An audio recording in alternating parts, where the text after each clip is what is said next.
வணக்கம் நேர்களே, இது ஷர்மிளா டாக்கீஸ். நான் உங்கள் டாக்டர் ஷர்மிளா. இன்னைக்கு நம்மளோட சிறப்பு விருந்தினரா இணைஞ்சிருக்கிறாரு அரசியல் விமர்சகர் திரு ஜெகதீஸ்வரன் அவர்கள். வணக்கம் தோழர். வணக்கம். நேத்து வரலாறு காணாத அளவுக்கு ஒரு ஓட்டர் டர்ன் அவுட் வந்திருக்கு பாருங்க. 85% பேர் ஓட்டு போட்டிருக்கிறாங்க. ஒரு விஜய் சுனாமி அடிச்சிருச்சு. எங்க அண்ணன் களத்துக்கு வந்ததுனாலதான் இவ்வளவு பெரிய ஒரு புரட்சி, விசில் புரட்சியே ஏற்பட்டிருக்குது அப்படின்னு சோசியல் மீடியால தாவேகாவினர் பயங்கர ஃபயர் விட்டுட்டு இருந்ததை நம்மளால பார்க்க முடிஞ்சது. உண்மையிலேயே ஓட்டர் டர்ன் அவுட் அதிகமாயிருக்கா? இதை நம்ம எப்படி அணுகணும்னு நினைக்கிறீங்க?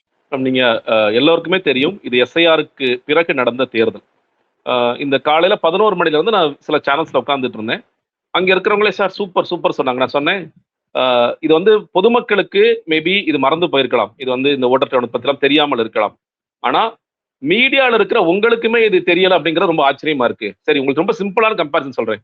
11 மணிக்கு தமிழ்நாடோட வாக்குப்பதிவு 35%. அப்படியே கொஞ்சம் திரும்பி வெஸ்ட் பெங்கால பாருங்க, 40%. அது ஹிஸ்டாரிக்னு சொல்லுங்க. அதுலயே மம்தா பானர்ஜி எஸ்ஐஆர்னால எவ்வளவு குளறுபடிகள் ஏற்படுன்னு சொல்லி அவங்க பேசிட்டு இருக்காங்க. அது ஹிஸ்டாரிக். தமிழ்நாட்டையும் வெஸ்ட் பெங்காலையும் சும்மா கம்பேர் பண்ணிட்டே வாங்க. 1 மணி கம்பேர் பண்ணுங்க, இது 55, அது 65. 3 மணி கம்பேர் பண்ணுங்க, இது 60, அது 70. இப்படி ஒவ்வொரு முறையும் அந்த ஒரு சின்ன கம்பேரிசனே உங்களுக்கு தெரிஞ்சிருக்கும். இது ஃபர்ஸ்ட் ஹிஸ்டாரிக் டர்ன் அவுட் அப்படிங்கிறது. நம்பர்ஸா பார்த்தா இது கிட்டத்தட்ட ஒரு 75 லட்சம் வாக்காளர்கள் வெளியே போயிருக்காங்க. எஸ்ஐஆர்னால 75 லட்சம் வாக்காளர்கள் தமிழ்நாட்டில் ஒட்டுமொத்தமாக வெளியே போயிட்டாங்க அப்படிங்கிறது எல்லோருக்குமே தெரியும். அது டேட்டாவோட இருக்கு. 2021 சட்டமன்ற தேர்தலில் பதிவான வாக்குகள் என்பது 73%. ஸோ அதே நம்பர்ஸை நீங்க எஸ்ஐஆருக்கு பிறகு மேட்ச் பண்ணணும் அப்படின்னா 80.6%.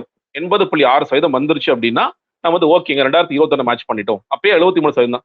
இதுக்கு முன்னாடி உண்மையில வரலாறு ஹிஸ்டாரிக் டர்ன் தான் 2011 நடந்துச்சு. 2011 78% வரைக்கும் போனுச்சு. அந்த நம்பர்ஸை மேட்ச் பண்ணணும்னா கூட நீங்க கிட்டத்தட்ட 86% வரணும்.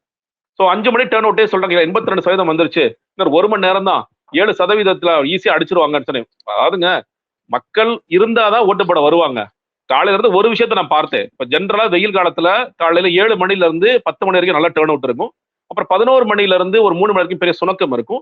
திரும்ப 4 மணில இருந்து 6 மணி டோக்கன் எல்லாம் போட்டு 7, 8 மணி வரைக்கும் கூட நடக்கும். இப்படிதான் ஒரு ப்ராசஸ் தான் நடக்கும். பட் இந்த வாட்டி என்ன மேடம், நீங்க இப்ப நான் என்ன யோசிச்சேன்னா, நான் ஆக்சுவலி இந்த சேனல்ஸ்ல இருந்தேன், மத்தியான நேரத்துல போய் ஓட்டு போட்டவர் யாருமே இருக்க மாட்டாங்கன்னு நினைச்சேன்.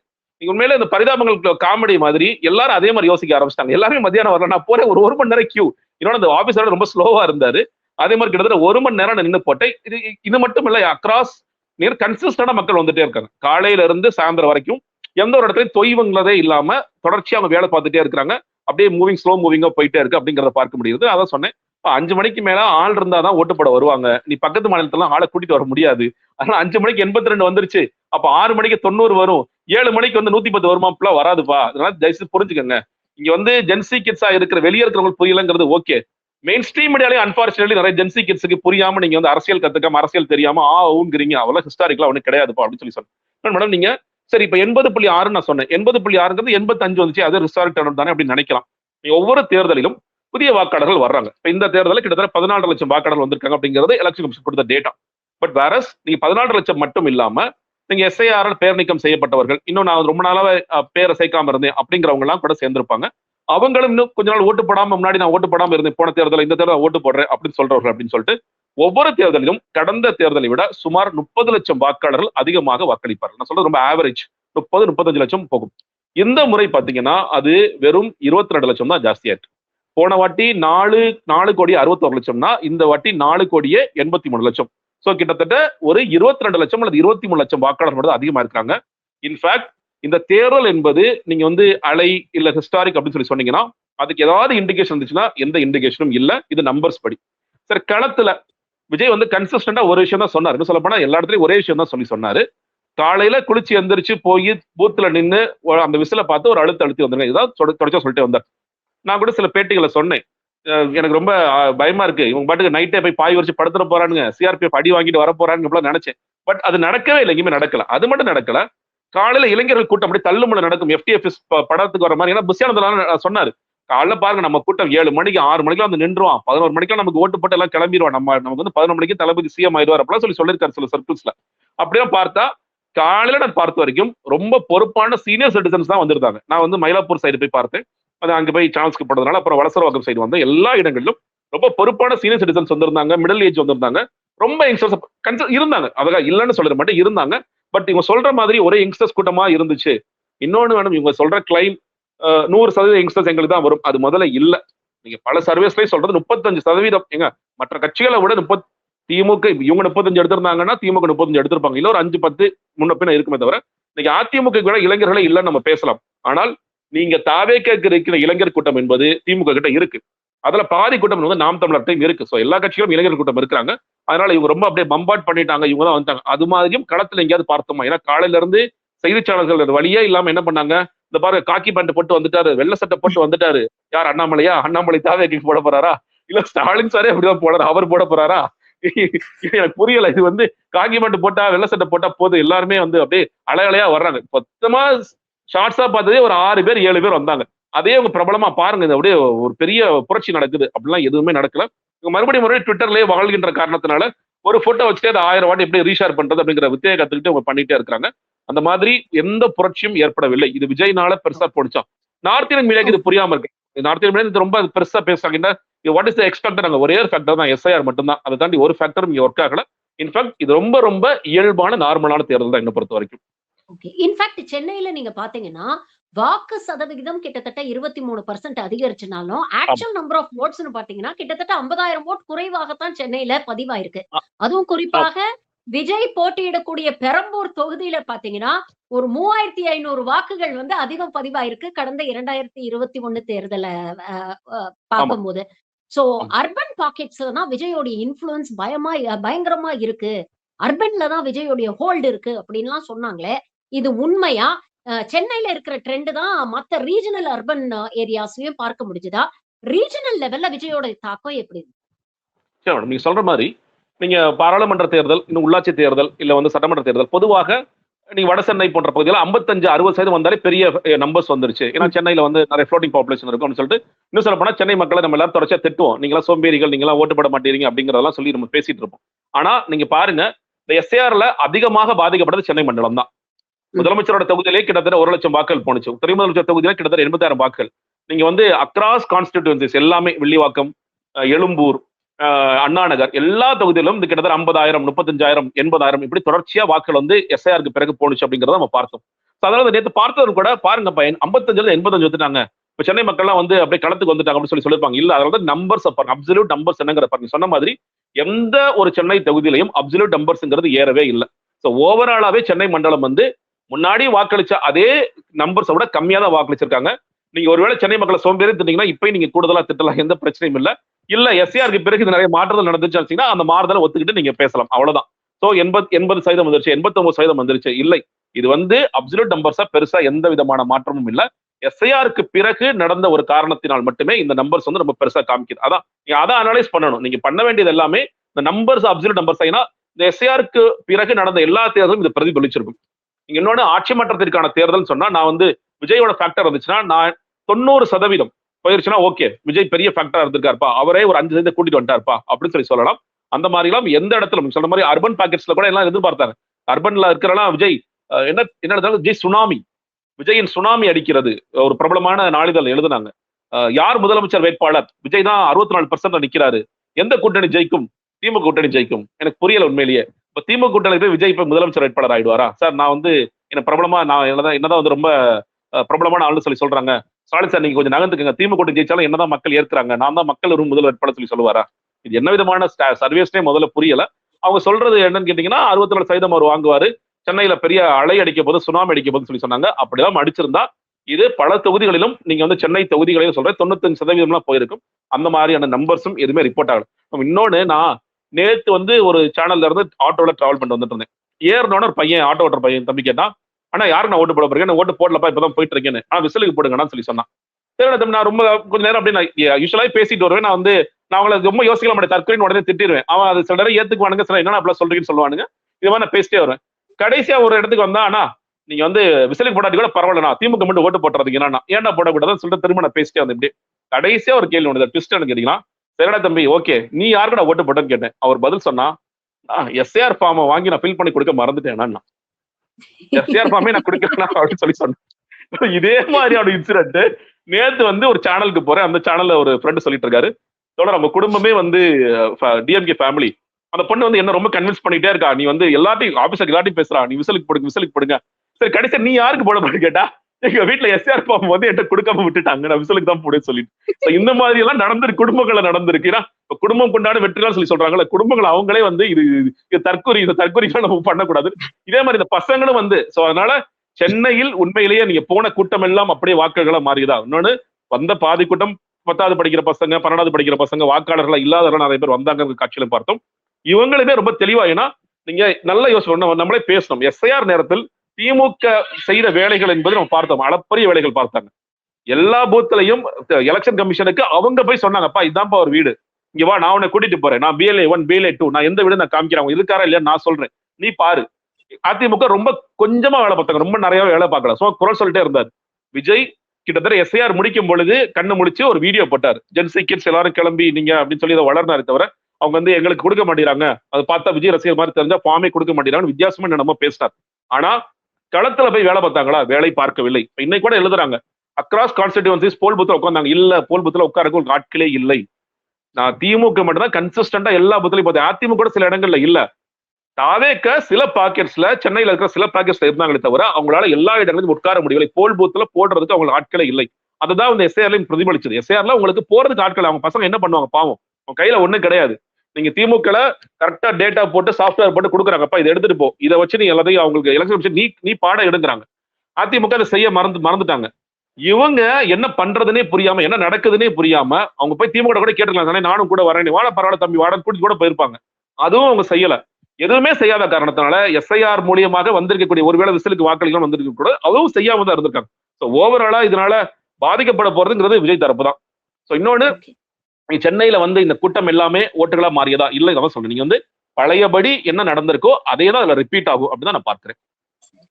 ஆனா இன்னொரு பக்கம் தாவேகாவை சேர்ந்த ஊடகவியலாளர் அப்படிங்கிற ஃபெலிக்ஸ் ஜெரால்டு வந்து என்ன சொல்றாருன்னா, கிட்டத்தட்ட கடந்த 100 நாட்கள்ல 25 லட்சம் பேர் வெளிநாடுகள்ல இருந்து கிளம்பி தமிழ்நாடு எலெக்ஷனுக்காக வந்திருக்கிறாங்க. அதுவும் விஜய்க்கு ஓட்டு போடணுங்கிற ஒற்றை நோக்கத்தோட வந்திருக்கிறாங்க. அது மட்டும் இல்ல, பிரைவேட் சார்ட்டர்ட் பிளைட் எல்லாம் வச்சுக்கிட்டு அவங்க வந்து வந்திருக்கிறாங்க அப்படிங்கிற ஒரு விஷயத்த வந்து அவருடைய சேனல்ல, யூடியூப் சேனல்ல அவருடைய மகளையும் வச்சுக்கிட்டு பதிவு பண்றாரு. இது பிராக்டிகலி பாசிபிளா அப்படின்னு கேட்டா, சென்னையில இருக்கக்கூடிய ஒரு 4 சென்னைங்கிறேன், தமிழ்நாட்டுல இருக்கக்கூடிய ஒரு 4 இன்டர்நேஷனல் ஏர்போர்ட்ல ஒரு நாளைக்கு அதிகபட்சம் 8ல இருந்து 12,000 பேர் தான் வர முடியும். இவருடைய கணக்குப்படி பார்த்தா ஒரு நாளைக்கு அட்லீஸ்ட் ஒரு 85,000 பேர் வந்து வெளிநாடுகள்ல இருந்து வந்திருந்தாதான் இது சாத்தியப்படும் அப்படிங்கிறது இருக்கு. இதை தாண்டி அப்படி ஒரு பெரிய கூட்டம் வந்து இறங்கி இருந்ததுன்னா அது ஒரு பெரிய பொய்சன் பொருளாக ஒரு நியூஸ் மீடியால ஒரு இதுவாக இருந்திருக்கும்ல. இப்படிப்பட்ட விஷயங்களை வந்து வெளிப்படையா சோசியல் மீடியால பதிவு பண்ணி ஒரு நரேட்டிவ செட் பண்ண முயற்சி பண்றாங்களே, உண்மையிலேயே அவ்வளவு பேர் கிளம்பி வந்தாங்கன்னு நீங்க நினைக்கிறீங்களா? வாய்ப்பே இல்ல மேடம். ஒண்ணு இல்ல, நீங்க நியூஸ் மீடியா கூட விடுங்க, சோசியல் மீடியால இந்த பசங்க வந்து ஒரே ஒரு வீடியோ போட்டா அந்த வீடியோவை பல்லாயிரக்கணக்கான கூட போய் சேர்க்கக்கூடிய வலிமை தாவேக தம்பிகள்கிட்ட இருக்கு. நீங்க நான் 2 வீடியோ தான் பார்த்தேன். ஒரு பையன் வந்து ஏன் வந்து நான் ஓட்டு போட வர்றேன் அப்படின்னு சொல்லிட்டு ரொம்ப நல்ல உண்மையில வடிவேலு கமல் ரொம்ப தெளிவா பேசிட்டு இருந்தான். கடைசியா போய் நான் தாவேக்கு ஓட்டு போட பிரச்சனை, ஏன்டா நீங்க கூட நல்லா தான் பேசிட்டு இருந்தா எனக்கு தோணுச்சு. அது ஒண்ணு. இன்னொருத்தங்க நேத்து வந்து ஒரு இது பார்த்தோம், சிங்கப்பூர்ல இருந்து கிளம்பி வந்திருக்கோம் பெரம்பூர்ல வாக்களிப்பதற்காக. பார்த்தா எங்கள்கிட்ட வாக்குப்பட்டியல எங்களுடைய பேரே இல்ல. இதை பார்த்தோம். இது 2 தான் ஒரு செய்தியாக வந்தது. இந்த பையன் வந்ததை ஒரு பார்த்தேன். இது மாதிரி ஒரு 4-5 பேர் மேபி வந்திருக்கலாம். அண்ணனுக்கா டிக்கெட் போட்டேன்னு சொல்லி சொன்னாங்க. ஆனா ஒன்னும் வரல. சும்மா அவன் ஏஐல ஒரு டிக்கெட் ரெடி பண்ணாங்க. அதுல கூட ஒரு பொண்ணு வந்து ரொம்ப காமெடியா வந்து நான் ஊட்டியில இருந்து நீலகிரி ஏதோ ஒன்று போட்டு ஒரு காமெடியா போச்சு, அதையும் ரீஷேர் பண்றான். தாவேக்காரர் எவ்வளவு தெளிவா இருக்கான்னு பாருங்க. கோயம்புத்தூர்ல இருந்து ஊட்டிக்கு நான் டிக்கெட் போட்டேன்னு சொல்லுது. ஓ சூப்பர், நீங்க அண்ணனுக்காக வர்றீங்களாங்கிற, டேய் கோயம்புத்தூர் ஊட்டி போறீங்க, என்னடா அண்ணனுக்காக வரணும், இவ்வளவு ஏன்னா தற்கொலையா இருக்கீங்கன்னு எனக்கு தோணுச்சு. அதனால நிறைய பேர் வந்து இது வந்து என்ன சொல்றது, நான் சில ஃபியூ ஹண்ட்ரட்ஸ் கூட வந்திருப்பாங்கன்னு எனக்கு பெரிய டவுட் தான் மேடம். ஏன்னா இவங்க அந்த அளவுக்கு பிரபலமா இதை மாத்துவாங்க. ஒரு ஹேஷ்டேக் கிரியேட் பண்ணிருப்பான், அண்ணனுக்காக அமெரிக்காவில இருந்து, அண்ணனுக்காக சிங்கப்பூர்ல இருந்து ஏதாவது ஒன்று கிரியேட் பண்ணிருப்பான். அந்த மாதிரிலாம் எதுவுமே நடக்கலாம். அதுதான் அவங்களுக்கு தெரியும். இவ்வளவு செலவு பண்ணி முதல்ல போவாங்களா? இது வந்து ரொம்ப ரொம்ப ஹிஸ்டாரிக்கான ஒரு இது. இன்னொன்னு, வெளிநாட்டுல இருக்கிறவங்க அவங்களுக்கு தெரியும் மேடம், யாரால நம்ம போயிருக்கோம், யாரால நம்ம படிச்சிருக்கோம், நம்ம ஏன் இந்த இடத்துக்கு வந்திருக்கோம். அவ்வளவு பெரிய தற்கொலையா இருக்க மாட்டான்னு எனக்கு தோணுது. வந்த அந்த ஹண்ட்ரட்ஸ்குள்ள இருக்கிற ஃபியூ நம்பர்ஸ் மேபி வந்திருக்கலாமே தவிர இவர் சொல்ற மாதிரி அதற்கான வாய்ப்புகளே இல்லை. ஃபெலிக்ஸ் ஜெரால்டு உண்மையிலே நான் வந்து தாவேக்க சேர்றதுக்கு முன்னாடி உண்மையிலே பெரிய ஆக்டிவிஸ்ட் எல்லாம் நினைச்சிருக்கேன். அவர் பெரிய பத்திரிகையாளர், நிறைய பேர் சொல்லிருக்காங்க, இன்னைக்கு மூத்தவருங்க, பெரிய சீனியருங்க, அவர் வந்து உண்மையிலே பெரிய ஆக்டிவிஸ்ட் அப்படின்னு நினைச்சிருக்கேன். ஆனா இந்த கட்சிக்குள்ள போனா அப்படி ஆயிடுவாங்களா இல்ல அப்படிப்பட்ட ஆட்கள் உள்ள போவாங்களாங்கிற தெரியல. நான் அதனால நான் வெளியே வந்துட்டேன்னு நினைக்கிறேன். அதனால அவங்க எல்லாம் வந்து எந்த விதமான ஒரு அறிவும் இல்லாம, எந்த விதமான ஸ்டாட்டிஸ்டிக்ஸும் இல்லாம அது தொடர்ச்சி அப்படிலாம் பேசுறாங்க அப்படிங்கிறது பார்க்கிற மக்களுக்கு இது எப்படிங்க வாய்ப்பே கிடையாது. இத்தனை லட்சம் பேர் முதல்ல எப்படி வருவாங்க, அதுவும் இத்தனை லட்சம் பேர் வர்றதுக்கு முதல்ல எங்க ஃபிளைட்ஸ் இருக்கு, இன்டர்நேஷனல் ஃபிளைட்ஸ் எங்க இருக்கு அப்படிங்கிற கேள்விகள் எல்லாம் இருக்கு. ஏதோ அவர் தான் வேற ஒரு உலகத்துல வாழ்ந்துட்டு இருக்காரு. அண்ணனுக்கா 25 லட்சம் பேர் வந்தாங்க, 50 லட்சம் பேர் வந்தாங்க. என்னது அதை சேர்த்து சொல்லிருக்கலாம். மதுரைக்கு எத்தனை பேர் போனாங்க, திருச்சிக்கு எத்தனை பேர் போனாங்க, துபாயில இருந்து எத்தனை பேர் வந்தாங்க, ஹாங்காங்ல இருந்து, அதை சேர்த்து சொல்லிருக்கலாம். ஏன் அந்த டேட்டா அவர்கிட்ட மிஸ் ஆயிடுச்சுங்கிறது தெரியல. அதையுமே அவர் அனலைஸ் பண்ணலாம். இந்த ஃபிளைட் நான் பார்த்தேன் எல்லாம் போகும்போது. இன்னொரு விஷயமும் அவர் பதிவு பண்றாரு. அதாவது பல இடங்கள்ல பல வாக்குச்சாவடிகளை தாவேகாவுக்கு அந்த ஓட்டிங் மிஷின்ல பட்டனை பிரஸ் பண்ணி விசில் சின்னம் பக்கத்துல இருக்கிற அந்த பட்டனே வந்து உடைஞ்சு போச்சாம். அது வந்து ஜாம் ஆயிடுச்சாம். அதனால வந்து நிறைய பேர் ஓட்டு போடாம வாக்குச்சாவடி வாசல்ல வெயிட் பண்றாங்க தாவேகாவுக்கு ஓட்டு போடணும்னு. அதனால தயவு செஞ்சு ஏதாவது பண்ணுங்க அப்படின்னு தாவேகா தலைவரை, எலெக்ஷன் கமிஷனரை எல்லாரையும் வந்து டேக் பண்ணி ஒரு ஒரு பதிவு ஒண்ணு போட்டிருந்தாரு. அதை நீங்க பாத்தீங்களா? நான் பார்க்கல. நியூஸ்ல ஒரே ஒரு இடத்துல ஒரு நபர் அந்த மிஷினை உடைச்சாரு அப்படின்னு சொல்லிட்டு அவர் அரெஸ்ட் பண்ணாங்க. இது அதிமுக நினைக்கிறேன், ஏதோ ஒரு ஊருக்காரர். அது மட்டும் தான் பார்த்தேன். இதெல்லாம் வந்து பெரிய செய்தி மேடம். நேத்து நீங்க பாருங்க, உண்மையிலே மீடியா ரொம்ப செய்திகளை தேடினாங்க. எங்கேயாவது பிரச்சனை நடக்காதா, எவனாவது 2 பேர் அடிச்சுக்குவானா, அதை போய் நம்ம போய் வீடியோ எடுத்து போடலாமா, ரொம்ப தேடினாங்க. எந்த இடத்துல ஒரு 2 இடத்துல நான் பார்த்தேன். இந்த நாம் தமிழர் வேட்பாளரை தாக்கிட்டாங்க அப்படிங்கிற ஒரு செய்தி ஒண்ணு பார்த்தேன். இன்னொரு இடத்துல திமுகவிற்கும் அதிமுகவிற்கும் ஒரு கைகலப்பு நடந்துச்சு. அப்புறம் சேகர் பாபுக்கும் அவருக்கும் ஒரு கைகலப்பு. இதுதான் 3 செய்தியை தான் மொத்தமா பார்த்தேன். நீங்க அதை தாண்டி இது ரொம்ப ரொம்ப அமைதியாக, ரொம்ப சுமூகமாக நடந்த தேர்தல். இன்னொன்னு, ஓட்டிங் மிஷினை தூக்கிட்டு போயிட்டாங்க, இல்ல ஓட்டிங் மிஷினை உடைச்சிட்டாங்க, ஓட்டிங் மிஷின் இந்த மாதிரியான இதெல்லாம் வந்துச்சுன்னா பெரிய நியூஸ். இதெல்லாம் ரொம்ப சென்சிட்டிவான நியூஸ். ஏன்னா அதுக்கு உண்டான டிஓ யாருன்னு சொல்லி விசாரிப்பாங்க. அது வந்து எலெக்ஷன் கமிஷனர் வருவார், மாவட்ட ஆட்சியர் வருவார். அது ஊர் கிராமங்களா இருந்தா மாவட்ட ஆட்சியர் வருவார், வந்து என்ன பிரச்சனைன்னு கேட்பாரு. உடனே மிஷினை மாத்துவாங்க. இதெல்லாம் பெரிய இஷ்யூ. அது பிரேக்கிங் நியூஸா ஓடிட்டே இருக்கும். இந்த ஊர்ல ஸ்டக் ஆயிருச்சு, மக்கள் எல்லாம் வெயிட் பண்றாங்க, விசில் அழுத்தி எழுதி இப்படி ஆயிடுச்சான்னு சொல்லி சொல்றாங்க. சும்மா போற போக்கில் இவங்க எல்லாரையும் முட்டாள்னு நினைச்சுக்கிட்டு அவர் அப்படி பேசிட்டு இருக்காரு.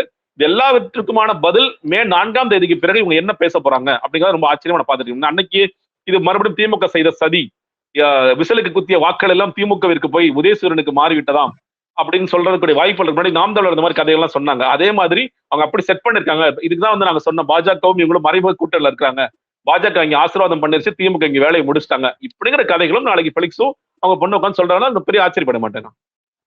இன்னொரு பக்கம் ஆதவ அர்ஜுனா ஒரு முக்கியமான ஒரு குற்றச்சாட்டை வந்து வச்சிருக்கிறாரு. இவங்க வந்து மக்கள் அலைக்கடல்னு வெளிநாடுகள்ல இருந்து திரண்டு வந்து விஜய்க்கு வாக்கு போடுறாங்க அப்படின்னு சொல்றாரு. ஆனா இன்னொரு பக்கம் என்ன சொல்றாங்க, இல்ல மக்களுக்கு போக்குவரத்து வசதிகள் எதுவுமே பண்ணி கொடுக்கல, அதனால தாவேகாவுக்கு ஓட்டு போட வேண்டிய மக்கள் எல்லாம் வந்து ஊருக்கே போக முடியல, வாக்கே செலுத்த முடியல அப்படின்னு இப்படியும் உருட்டுறாங்க.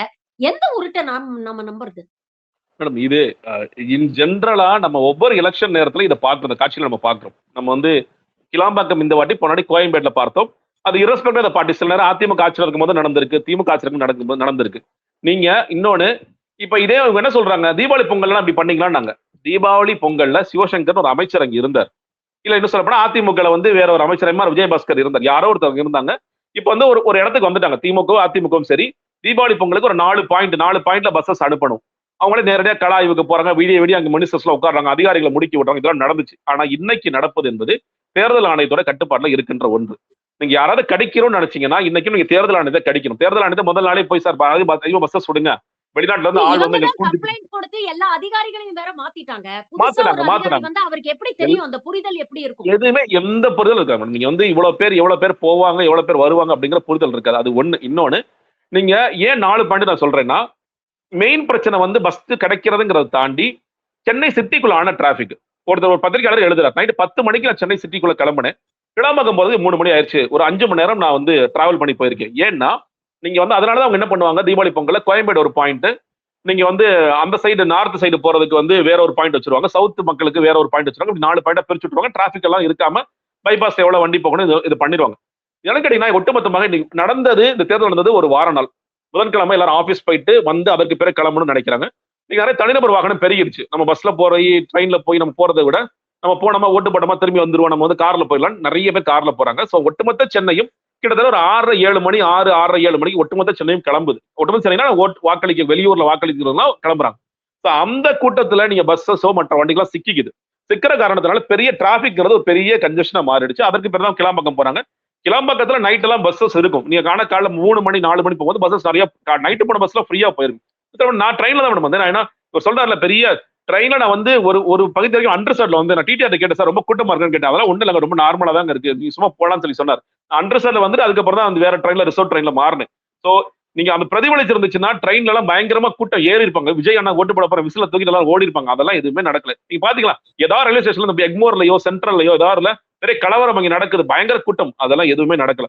பஸ்ஸஸ்ல வந்து இவங்க அதிகாரிகள் சரியா கவனிக்கல. இந்த டிராபிக் டைவர்ட் பண்றதுல பெருசா இந்த அதிகாரிகள் பெருசா கோட்டை விட்டுட்டாங்க. அதனால இன்னொன்னு, நீங்க 2011, 2016, 19, கடைசி 24 வரைக்கும் இந்த காட்சிகள் தொடர்ச்சியா பார்த்துட்டு தான் இருக்கும். பஸ்ஸஸ் இல்லைங்கன்னு சொல்லுவாங்க. ரொம்ப லாஸ்ட் மினிட்ல கிளம்பி போறவங்க இந்த மாதிரி குற்றச்சாட்டு வச்சுட்டே இருப்பாங்க. இது வந்து திமுக அதிமுக ஓட்டுகளை தவிர்க்க பாக்குறாங்க. அதிமுக திமுக அதெல்லாம் எந்த இதுவுமே கிடையாது. ஏன்னா போற மக்கள் நீங்க வந்து திமுக ஓட்டு போறவங்களா இருக்கலாம், அதிமுக ஓட்டு போறவங்களா இருக்கலாம், தாவேக்கு ஓட்டு போறாங்க. தொடர்ச்சியா என்ன பண்றாங்கன்னா, யாராவது ஒரு இளைஞரை பார்த்துட்டாலே இவர் தாவேக்கு ஆளு தான். அப்படி கிடையாது சார். நீங்க வந்து திமுக இளைஞர் அணி மாநாடு எத்தனை மாநாடு போட்டாங்க நீங்க கூட பார்த்திருப்பீங்க. இளைஞர்களை வச்சு எவ்வளவு ஓட் கேன்வாஸ் நடந்துச்சுங்கிறது அவங்களுக்கு தெரியல. பெண்களை வச்சு நீங்க வந்து பெண்கள் அணிகள் எல்லாம் உருவாக்கி எவ்வளவு பேர் வீடு வீடா போய் பிரச்சாரம் பண்ணாங்கிறது தெரியல. அவங்க உள்ளுக்குள்ள திமுக எவ்வளவு வேலைகளை பார்த்தாங்க அப்படிங்கிற எந்த விதமான புரிதலுமே உங்களுக்கு இல்ல. நீங்க வந்து நிறைய பேர் இதை போற போக்குல திமுக அது செய்யலாம் இது செய்யலாம் திமுக செஞ்சுட்டாங்க அப்படி கிடையாது. உள்ளுக்குள்ள இன்டர்னலா எவ்வளவு வேலை நடக்குது, எக்ஸ்டர்னலா எவ்வளவு வேலை நடக்குது, அவங்க எவ்வளவு சர்வீஸ் எடுக்கிறாங்க, எஸ்ஐஆர்ல அவங்க போட்ட எஃபோர்ட்ஸ் என்ன, இது எல்லாமே எல்லா கட்சிகளும் நான் சொல்றேன், எல்லா கட்சிகளும் ஒரு பாடம், இதெல்லாம் படிக்கணும். நீங்க அதெல்லாம் படிக்கிறதுக்கு அவங்க தயாரா இல்ல. சும்மா 19 எல்லாத்தையும் திமுக கணக்குல எழுதிடலாம். எழுதுங்க, எவ்வளவு நாளைக்கு எழுதுவீங்க? மே 4ஆம் தேதி வரைக்கும் எழுதுவீங்க, எழுதிட்டே இருங்க. இல்ல மே 4ஆம் தேதி வரைக்கும் எழுதுவாங்க. அதுவும் திமுக தான் காரணம் சொல்லி அதையும் எழுதுவாங்க. அதற்கு பிறகு எங்க போய் எழுதுவாங்க தெரியல. ஒட்டுமொத்தமா தமிழ்நாடு பூரா நீங்க சொன்ன மாதிரி ஒரு 23 லட்சம் வாக்குகள் தான் அதிகரிச்சிருக்கு அப்படிங்கறத நம்ம பாக்குறோம்.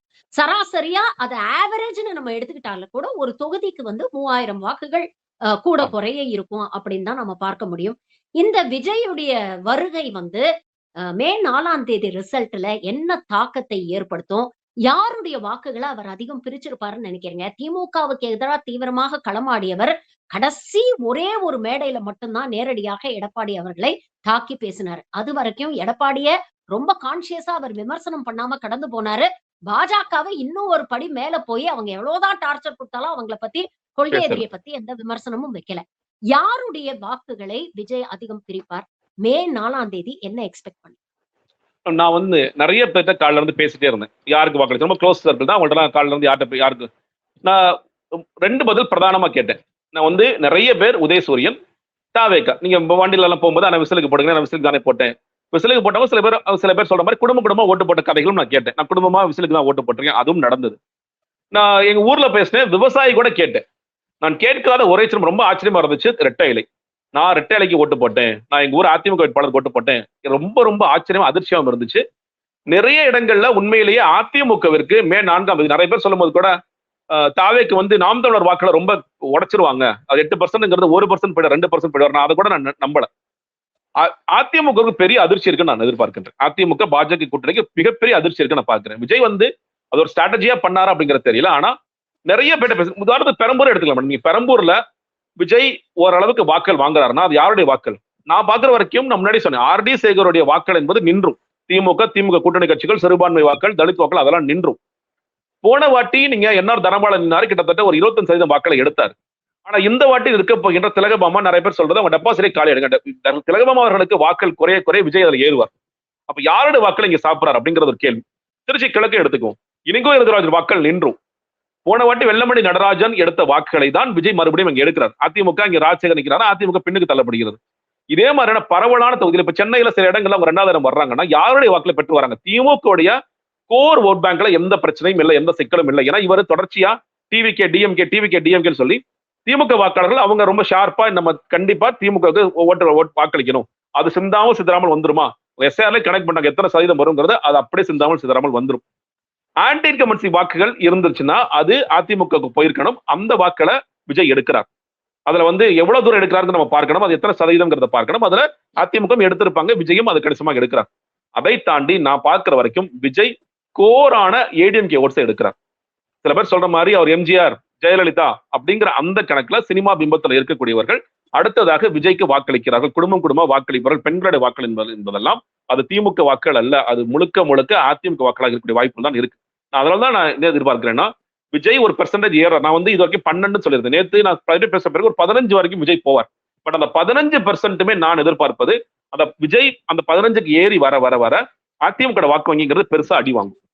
அந்த அதிமுக வாக்கு வங்கி பெருசா அடிவாங்க திமுக நம்பர்ஸ் ஜாஸ்தியாகும். திமுகவுக்கும் மேபி ஒரு சின்ன சேதாரம் இருக்கலாம். நீ பெர்சன்டேஜ் வைஸா ஒரு பெர்சன்டேஜ் சேதாரம் இருக்கலாம். ஆனால் பெர்சன்டேஜ் குறைஞ்சாலும் சீட்ஸ் ஏறிட்டே இருக்கு. அதிமுகவுக்கு பெர்சன்டேஜும் குறையும், சீட்ஸும் குறையும். நான் ஒரு இது கொஞ்சம் எக்ஸாஜரேட் பண்ற மாதிரி கூட இருக்கலாம் மேடம். ஆனா ரிசல்ட்ஸ் போது தெரியும். ஒருவேளை திமுக 200 படம் ஆச்சரியப்பட மாட்டேன். பெரிய 200 எப்படி போனாங்க பெரிய அப்படியே அப்படிலாம் ஆக மாட்டேன். நான் இது வரைக்கும் நான் கொடுத்த நம்பர்ஸ் 170 வரைக்கும் போவாங்க நம்பர்ஸ் கொடுக்குறேன். பட் திமுக அந்த மாதிரியான நம்பர்ஸ் ஏன்னா விஜய் உடைக்க அதிமுக வாக்களை எடுக்க அதிமுக நான் சொல்றது ஆன்டி கவுன்சில் அதிமுக கோர் வாக்களை உடைக்க, பாமக கோர் வாக்கள், பாஜக கோர் வாக்கள் இதெல்லாம் உடைக்க என்ன நடந்ததுன்னா நம்பர்ஸ் வந்து திமுகவிற்கு ஏறிட்டே இருக்கும். இந்த டிஃபரன்ஸ் ஓட் மார்ஜின் சில இடங்களில் குறைவா கூட இருக்கலாம். சென்னை போன்ற தொகுதியில குறைவா கூட இருக்கலாம். பட் ஆனா நம்பர்ஸ் வந்து அதிகமாக போகக்கூடிய அத்தனை வாய்ப்புகளுமே இருக்கு. இன்னொன்னு நீங்க வந்து பல நேரங்கள்ல கலைஞர் 2வது முறை ஆட்சி அமைத்தாரா அப்படின்னு சொல்லிட்டு பல நேரம் பேசிட்டே இருப்பாங்க, விமர்சனம் பண்ணிட்டே இருப்பாங்க. கலைஞர் செய்யாத சாதனை ஸ்டாலின் செய்வார். அதை நான் உறுதியா சொல்றேன். இது வரைக்கும் 2வது முறை அப்பாடால் சொல்லப்போனா கட்டம் சரியில்லை, அவர் ஆட்சிக்கே வர முடியாதுன்னு சொன்ன ஸ்டாலின் அவர்கள் தொடர்ச்சியாக 2 முறை முதல்வராக இருந்தார் என்ற வரலாறில் எழுதப்படும். விஜயோடைய வாக்கு வங்கி அதிகரிக்க அந்த வாக்கு வங்கி சீட்டா கன்வெர்ட் ஆகும்னு நீங்க நினைக்கிறீங்களா? இன்னொரு பக்கம் நீங்க பாத்தீங்கன்னா பாஜக தான் விஜய களத்துல இறக்கி விட்டது திமுகவுடைய வாக்குகளை பிரிக்கிறதுக்கு அப்படின்னு சொன்னாங்க. ஆனா இன்னைக்கு திமுகவோட அதிமுகவுக்கு தான் அதிக சேதாரத்தை ஏற்படுத்துகிறது. இதுவும் ஒரு நோக்கம் விஜய களத்துல பாஜக பி டீமா இறக்கி விட்டதுக்கு அப்படின்னு சொன்னாங்களே. அப்ப பாஜக அவங்களுடைய ஸ்ட்ராட்டஜில சக்சஸ்ஃபுல் ஆயிருக்காங்க அப்படின்னு பாக்கலாமா? ஏன்னா இந்த தேர்தலை பொறுத்த வரைக்கும் பாஜக ரொம்ப சைலண்ட் பிளேயரா இருந்தாங்க, ரொம்ப அடக்கி வாசிச்சாங்க அப்படிங்கறதையும் நம்ம பார்க்க முடிஞ்சது. மேடம் கிட்டத்தட்ட அதான் சொல்றேன். நீங்க வந்து அந்த திமுகவுடைய நான் சொன்னேன் ஆட்டோ தம்பி ஒரு விஷயத்த ரொம்ப ஷார்ப்பா விஜய் பண்ணிருக்காரு. நீங்க வந்து திமுகவிற்கு வாக்களிக்க கூடாது, யாருக்கு வேணாலும் ஓட்டு போடா, திமுக வாக்களிக்க கூடாது அப்படிங்கறத மைண்ட்ல இறக்கியிருக்காரு. இப்போ குழந்தைகள் இப்போ நிறைய பேர் கூட வீட்டுல இந்த குழந்தைகள் வீடியோ எல்லாம் சொல்லி பார்த்தோம். அது சில குடும்பம் நடந்துச்சு, சில குடும்பம் நடக்கதான் செய்யுது. அது வந்து வீடியோக்கெல்லாம் வருது, சில குடும்பம் நடக்குது. அந்த குடும்பத்தில் இருக்க குழந்தைகளுக்கு என்ன கேட்டீங்கன்னா என்ன வந்து உள்ள இறக்கியிருக்காருன்னா தீய சக்தி திமுக. அந்த குழந்தைகள் தீய சக்தினா கூட என்னன்னு தெரியாது, ஆனா அதை ரொம்ப இறக்கியிருக்காரு. தொடர்ச்சியாக திமுக வெறுப்பு அப்படிங்கறத சஸ்டெயின் பண்ணணுங்கிறதுல ரொம்ப விஜய் தொடர்ச்சியா பண்ணிட்டே இருக்காரு. அது ஏன் பண்ணணும்? அது பண்ணுவதற்குரிய காரணம் கேட்டீங்கன்னா இங்க சில அவர் கிட்டத்தட்ட பாஜக பீட்டிமா தான் செயல்பட்டுட்டே இருக்காரு அப்படிங்கிறத பார்க்க முடிகிறது. நீங்க எந்த ஒரு இடத்துலையும் பாஜக குறித்து பேசல. நீங்க வந்து போய் அங்க முட்டியெல்லாம் போட்டு சர்ச்சுக்குள்ள எல்லாம் போறாரு. ஆனா செய்ய வேண்டியது கிறிஸ்தவர்கள் கிறிஸ்துமஸ் போது தாக்கப்பட்ட பொழுது வாய மூடிட்டு உட்கார்ந்துருக்காரு. அதற்கு எதுவுமே பேசல, எந்த எதிர்வினையும் மாற்றல. அவர் பேசாம இருந்தார். மைனாரிட்டிஸ்க்கு ஒரு பிரச்சனை, திருப்பரங்குன்ற பிரச்சனைனா அதற்கும் வாய மூடிட்டு இருக்காரு. இஃப்தார் நோன்புல உட்கார்ந்துகிட்டு நான் சிறுபான்மை காவலன், நான் மதச்சார்பற்ற ஆளா இருப்பேன்னு சொல்லி சொல்றாரு. ஆனா திருப்பரங்குன்ற பிரச்சனை ஸ்டாண்டை எடுக்கல. அதனாலதான் சில பேர் சொல்லும் போது ஒரு நாளை பிரிக்கு விஜயோட வாக்கள் எங்க இருந்து வரும்? சிறுபான்மையில நான் மறுபடியும் சொல்றேன், சிறுபான்மை வாக்கள் வராது. இன்னொன்னு நீங்க பாத்துருப்பீங்க, சிஎஸ்ஐ குரூப்ஸ் வந்து நோட்டீஸ் எடுத்து விநியோகம் பண்ணாங்க வீடு வீடா. அவங்க ரொம்ப என்ன பண்றாங்கன்னா, நீங்க போற பக்கம் சில பேர் சிறுபான்மை வாக்கள் போறோம்னு சொல்லி சொல்றீங்க, ரொம்ப உங்களுக்கு ஹர்ட் பண்ணுது. அது நீங்க வந்து எங்களை தற்கொலை மாத்துறீங்க. நீங்க இல்ல நாங்க தற்கொலை இல்ல, எங்களுக்கு வந்து இந்த தமிழ்நாட்டு மேல ஒரு நலன் இருக்கு, ஒரு அக்கறை இருக்கு. நாங்க சொல்றோம், நாங்க ஒரு நடிகர் பின்னாடி இப்படி போக மாட்டோம். நடிகர் பின்னாடி கூட போவோம்னா கூட அதற்கு காரணமாக அவர் செஞ்சிருந்தா கூட பரவாயில்ல, எதுவுமே செய்யல. அவர் ஸ்டாண்ட் எடுக்கல, மக்களுக்காக நிக்கல, மக்களுக்காக போராடல. அப்போ நாங்க அவர் பின்னாடி போக மாட்டோம், நாங்க நிச்சயமா போக மாட்டோம் சொல்லிட்டு அவங்க திருச்சபையின் ஒற்றை குரல் அப்படின்னு சொல்லிட்டு அவங்க நோட்டீஸ் அடிச்சு அவங்க விநியோகம் பண்றாங்க. இது திமுக அடிச்ச நோட்டீஸ் இல்ல, இது கிறிஸ்டியன் குரூப்ஸ் அடிச்ச நோட்டீஸ், சிஎஸ்ஐ குரூப்ஸ் அடிச்ச நோட்டீஸ். அப்ப அந்த வாக்குகள் விஜய்க்கு போகுமா? போகாது. விஜய் கூட இப்ப திருச்சியில சில பேர் சொல்றாங்க விஜய் வந்து வெற்றி பெறுவாருங்கிறாங்க. எனக்கு தெரியல, பட் அது அவ்வளவு தூரம் வாய்ப்புன்னு தெரியல. பட் கிறிஸ்டியன்ஸ் அப்படியே ஓட்டு போட்டுருவாங்க. இல்ல அப்படி நடக்காது. சிறுபான்மை வாக்கள் ஒட்டுமொத்தமா போகுமா? போகாது அப்படிங்கிறத நான் பார்க்கின்றேன். அதனாலதான் சொல்றேன், திமுக எப்ப யூஸ்வலா ஸ்டார்ட் பண்ற மாதிரி திமுக காங்கிரஸ் கூட்டணி ஸ்டார்ட் பண்ற அந்த 12% அப்படிங்கிறது மறுபடியும் என் மாசம் வந்துடும். அது சின்ன சேதாரம் என்பது முதல் தலைமுறையில் இருக்கக்கூடிய விஜய் ரசிகர்கள், அவங்க மட்டும் இஸ்லாமியர்களா இருந்தாலும் சரி, கிறிஸ்தவா இருந்தாலும் சரி, ஓகே எனக்கு விஜய்ங்கிற நபரை பிடிச்சிருக்கு, நடிகரை பிடிச்சிருக்கு அப்படிங்கிற இடத்துல இருந்திருப்பாங்களே தவிர அதில் பெரிய சேதாரம் ஏற்படக்கூடிய வாய்ப்புகளும் இல்லை. நீங்க வந்து தலித்துகளோட ஓட்டுகள் போயிடும் இல்லை, அதற்கும் வாய்ப்புகள் இல்லை. ஏன்னா நீங்க வந்து யோசிக்கக்கூடிய, இது வந்து தலித்துகள் நான் வந்து சிறுமைப்படுத்துறேன்னு நினைச்சுக்க வேண்டாம். யோசிக்கக்கூடிய எந்த ஒரு நபராக இருந்தாலும் அவங்க இந்த பக்கம் தான் நிக்கிறாங்க. யோசிக்கூடாத எல்லா சமூகத்திலும் இருக்கிறாங்க, அவங்க தான் விஜய் பக்கம் நிக்கிறாங்க. அதனால இப்போ திருமாவளவன் அவர்களுக்கு வாக்களிக்கின்றவர்கள் நான் நினைப்பதையும் அரசியல் புரிந்தவர்களா தான் பார்க்கின்றேன். அப்ப அவருக்கு தான் அவங்க வாக்களிப்பாங்களே தவிர இல்ல எனக்கு விஜய்ங்கிற நடிகர் பிடிச்சிருக்கு, இல்ல அரசியலா கற்றுக்கொண்டவர்கள் விஜய் நடிகர் பிடிச்சிருந்தாலும் இங்க திமுக கூட்டணி தான் வாக்களிச்சிருப்பாங்க அப்படிங்கறத நான் நினைக்கிறேன். சோ அந்த பல காரணங்கள் வச்சு பார்க்கும் பொழுது இது வந்து திமுகவிற்கு ஏதாவது சேதாரம் ஏற்பட்டிருக்கும்? எந்த விதமான சேதாரம் ஏற்பட்டிருக்காது. இது சேதாரம் ஏற்பட்டிருக்க இடம் என்பது இந்த பக்கம் அதிமுக. மறைமுகமாக இப்ப கேட்டீங்கன்னா பாஜக நோக்கம் என்பது திமுக அடிக்க முடியாட்டியும் அதிமுக காலி பண்ணலாம், அந்த ஒரு ஸ்டாண்டுக்கு வந்துருவாங்க. இப்ப வந்து திமுக இப்ப பாஜக என்ன சொல்லுவாங்க, பண்ணாமல என்ன சொல்லுவாரு, நான் இதான் முதலே சொன்னேன், நம்ம தனிச்சு போயிருந்தா கூட நம்ம அதிகமான சீட்ஸ் எடுத்துக்கலாம். அதிமுக ஒண்ணு இல்லாம ஆயிடுச்சு. இன்னொரு எடப்பாடிக்கு சில ப்ரெஷர்ஸ் வரும். அதை வந்து விஸ்டாண்ட் பண்ணுவாருங்கிற தெரியல, அதை கண்டினியூ பண்ணுவாங்க தெரியல. இப்ப தொடர்ச்சியா அவர் தோல்வி அடைஞ்சிட்டே இருக்காரு. 11வது தோல்வி பழனிசாமின்னு சொன்னா அதற்கு அவர் எப்படி வந்து என்ன பண்ணுவார் அப்படிங்கிற கேள்விகள் இருக்கு. பாஜக ஏன்னா இப்ப விஜய் இந்த களத்துல தொடர்ச்சியா நிற்பாரா? ஜெயிச்சார் கூட வச்சுக்கலாம். பெரம்பூர் ஜெயிக்கிறார், திருச்சி ஜெயிக்கிறார், ஒரு பேச்சுக்கு வச்சுக்கலாம். நிற்பாரா, நிற்க மாட்டார். அவர் உன்னல் நிறைய பேர் சொல்றது என்ன கேட்டீங்கன்னா, அண்ணே வந்து தனியா சட்டமன்றம் போவாரா? சிக்கி சீரழிஞ்சிருவார் அவரு. இந்த கட்சிகள் இவ பேசுறத பார்த்து இவர் என்ன கேள்வி கேட்கறது, என்ன பண்றதுன்னு ஒண்ணும் புரியாம இது என்ன கொஞ்சம் இன்ட்ரெஸ்டிங்கா இருக்க வேண்டாமா சார்? அவங்களுக்கு கொஞ்சம் என்டர்டெயின்மென்ட் வேணுமா? போக மாட்டார். அவர் கண்டிப்பா போக மாட்டார். அவர் போய் என்ன பண்ணுவார்? அவர் என்ன சொல்லுவாரு? திமுக எனக்கு எதுவுமே சொல்லிக் கொடுக்காம என்ன வந்து சொல்றாங்க, செய்யறாங்க, இது திமுக சதின்னு சொல்லுவாரு. திமுக எனக்கு எந்த பாடங்களும் சொல்லிக் கொடுக்க மாட்டேன், சட்டமன்றத்தில் எப்படி நான் நடந்து கொள்வது என்று திமுக வேண்டும் என்று எனக்கு சொல்லிக் சொல்லாமல் தவிர்க்கிறார்கள் சொல்லி அப்படி வேணா சொல்லலாமே தவிர சட்டமன்றத்துல போய் என்ன பண்ணுவார் ஒரு கேள்வி இருக்கு. அதனால இன்னொன்னு, ரொம்ப தீவிரமாக நீங்கள் களமாட வேண்டிய காலத்திலேயே நீங்கள் பிரச்சாரத்துக்கு ஓய்வு கொடுக்குற ஒரு நபரா இருக்கீங்க. 6 மணிக்கு மேல நான் வீட்டுக்கு போயிடுவேன்னு சொல்றீங்க. அப்படிப்பட்ட நபர் சினிமாவிற்கு போவாரா இல்ல பண்ணா பிராக்டிகலா சினிமாவுக்கு போயிட்டு அடுத்தடுத்த வேலைகளை தான் பார்த்துட்டு இருப்பார். அப்போ அந்த ஒரு தொய்வு, ஒரு வெற்றிடம் ஏற்படும் பொழுது அதை பாஜக ரீப்ளேஸ் பண்றதுக்கான வேலைகளை மறுபடியும் ஆரம்பிப்பாங்க. அதுல சக்சஸ்ஃபுல்லா பாஜக அந்த வேலை செஞ்சுட்டாங்க அப்படின்னு பார்க்கல. இன்னொன்னு, திமுக எதிர்ப்புங்கிற ஷார்ட் பண்ணிட்டாங்க. இப்ப திமுக எதிர்ப்பு அந்த இடத்துல வந்து விஜய் ரசிகர்கள் திமுக வாக்களிக்க கூடாது அப்படி ஒரு இடத்துக்கு நகர்றாங்க. அது இந்த பர்சன்டேஜா இருந்தாலும் அப்ப அவங்களுக்கு அடுத்த சாய்ஸா என்ன இருக்க போகுது? விஜய் இந்த களத்துல இருப்பாரா, அதிமுக இந்த களத்துல இருக்குமா, இல்ல பாஜக இருக்குமா? பாஜக இந்த களத்தை எப்படி தொடர்ச்சியா வச்சுக்கிறது அப்படிங்கிற வேலைகள் பார்ப்பாங்க. கிட்டத்தட்ட மறைமுகமாக அந்த வேலைகள் வந்து பாஜக பொறுத்த வரைக்கும் இது ஒரு அளவுக்கு நடந்திருக்குதான் சொல்லி சொல்லணும். பட் ஆனா இன்னொன்னு, பாஜக இந்த தேர்தலுக்கு பிறகு வாங்க போகின்ற வாக்குகளும் பெரிய சதவீதம் அடி வாங்கும். ஏன்னா கிட்டத்தட்ட 32 தொகுதிகள் தான் நிக்கிறாங்க. இது மறுபடியும் ஒரு 3% 4% கட்சியாக மாறிடும். நீங்க நெரேட்டிவா பாஜக அந்த வேலைகளை பார்த்தாலும் ஒட்டுமொத்தமாக பாஜக என்பது மறுபடியும் ஒரு 4% கட்சி அப்படிங்கிறதும் நம்பர்ஸாவும் அது இருக்குன்னு நான் பாக்குறேன். பல்வேறு விஷயங்களை இன்னைக்கு எங்களோட பகிர்ந்துட்டீங்க. உங்கள் நேரத்துக்கும் கருத்துக்களுக்கும் மிக்க நன்றி தோழர். Thank you very much for join.